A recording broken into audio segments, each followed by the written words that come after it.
na naway maabutan natin. Ya Allah, ipagkaloob niyo po na aking o aming maabutan ng buwan na Ramadan. At maabutan namin ang buwan ng Ramadan na ako ay nasa matiwasay, malusog na pangangatawan. At tawfikan mo ako, Ya Allah, na ako ay makagawa ng mga mabubuting gawain. Itong tatlo, maabot ang buwan ng Ramadan.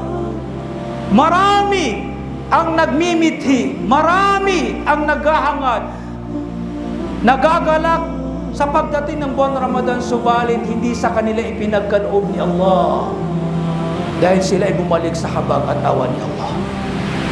Meron pa mismo sa moon sighting doon kinuha ni Allah subhanahu wa ta'ala. Subhanallah.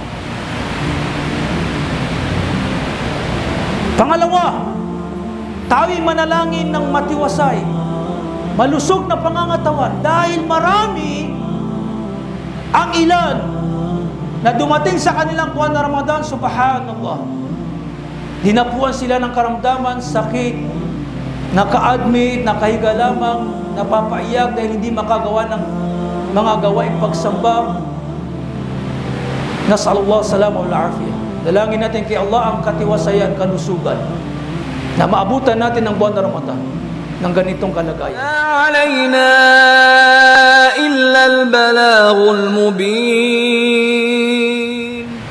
Isipin nyo lamang, parati natin naririnig ang mga salafus salih, ang mga sahaba, 6 na buwan pa lang ay nagdudua sila, humihiling sila kay Allah na naway maabutan nila ang buwan ng Ramadan.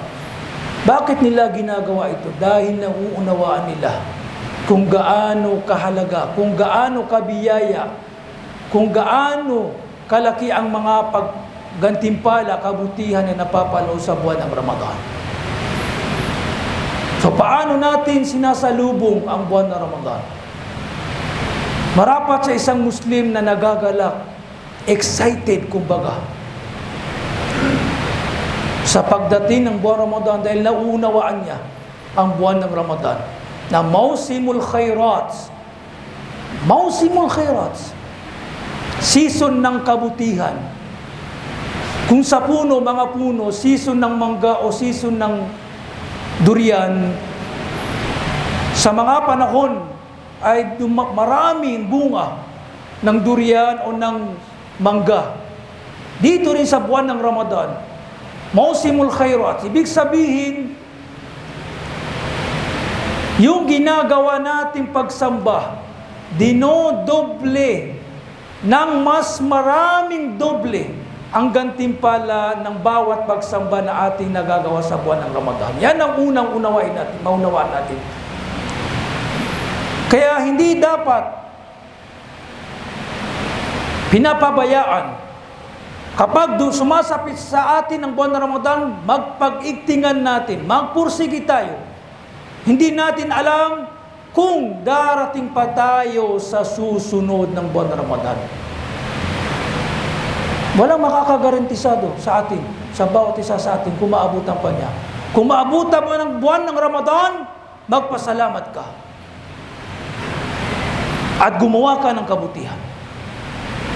Huwag mong palagpasin na dumadaan sa iyong mga araw, mga gabi sa buwan ng Ramadan na wala kang nagagawang kabutihan. Magiging talunan ka, magiging lugi ka dahil dumaan sa itong buwan na ito na pinagpala pero hindi mo sinamantala. Ang unang pagsalubong, pamamaraan ng pagsalubong sa buwan ng Ramadan na nababanggit ng ating mga ulama, ad-du'a bis-siha wal-afiyah li bulugi Ramadan. Ang panalangin kay Allah subhanahu wa ta'ala na naway maabutan natin. Ya Allah, ipagkaloob niyo po na aking o aming maabutan ng buwan ng Ramadan. At maabutan namin ang buwan ng Ramadan na ako ay nasa matiwasay, malusog na pangangatawan. At tawfikan mo ako, Ya Allah, na ako ay makagawa ng mga mabubuting gawain.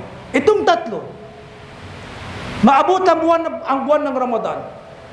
Marami ang nagmimithi, marami ang naghahangad, nagagalak sa pagdating ng buwan ng Ramadan, subalit hindi sa kanila ipinagkaloob ni Allah. Dahil sila ay bumalik sa habag at awa ni Allah. Meron pa, mismo sa moon sighting doon, kinuha ni Allah subhanahu wa ta'ala. Subhanallah. Pangalawa, tayo'y manalangin ng matiwasay, malusog na pangangatawan, dahil marami ang ilan na dumating sa kanilang buwan na Ramadan, subhanallah. Dinapuan sila ng karamdaman, sakit, naka-admit, nakahiga lamang, napapaiyak dahil hindi makagawa ng mga gawaing pagsamba. Nas'alullah salama wal afiyah. Dalangin natin kay Allah ang katiwasayan, kalusugan, na maabutan natin ng buwan na Ramadan ng ganitong kalagayan. Pangatlo, makagawa tayo ng mga mabubuting gawa. Ito yung niyya sadika, makatotohanang layunin, hangarin.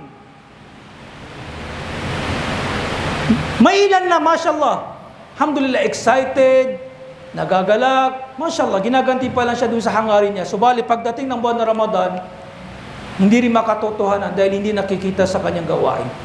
Anong silbi kung maabutan mo ng buwan ng Ramadan kung hindi ka nag-aamal, nag-iibada?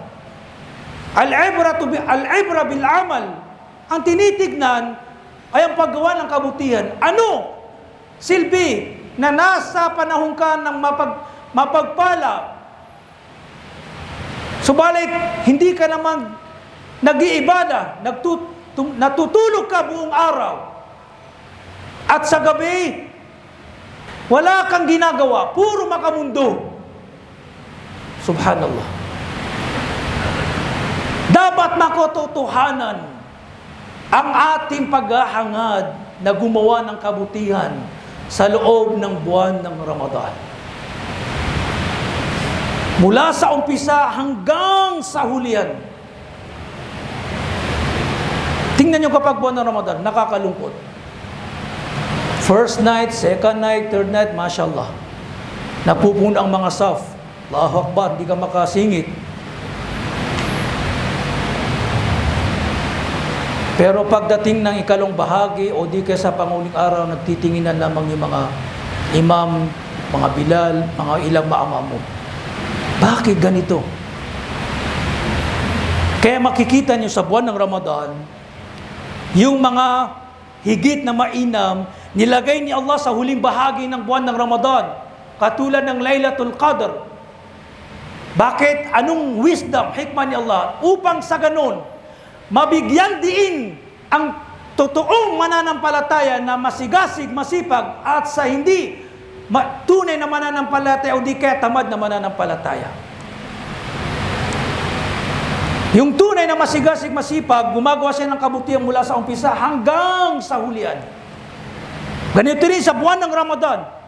Dapat manatili ang iyong paggawa ng kabutihan mula sa umpisa, o di kaya mas napapaigtingan mo pa, mas napaparami mo pa habang lumilipas sa mga araw sa buwan ng Ramadan. Ganyan ang buhay ng isang mananampalataya. Tinuturuan ka ng buwan ng Ramadan na manatili sa pagsamba hanggang sa huling yugto ng iyong buhay ay pagsamba pa rin kay Allah. Ang la ilaha illallah pa rin ang iyong masabi. Kaluguran ni Allah subhanahu wa ta'ala. Ganyan ang itinuturo ng Ramadan.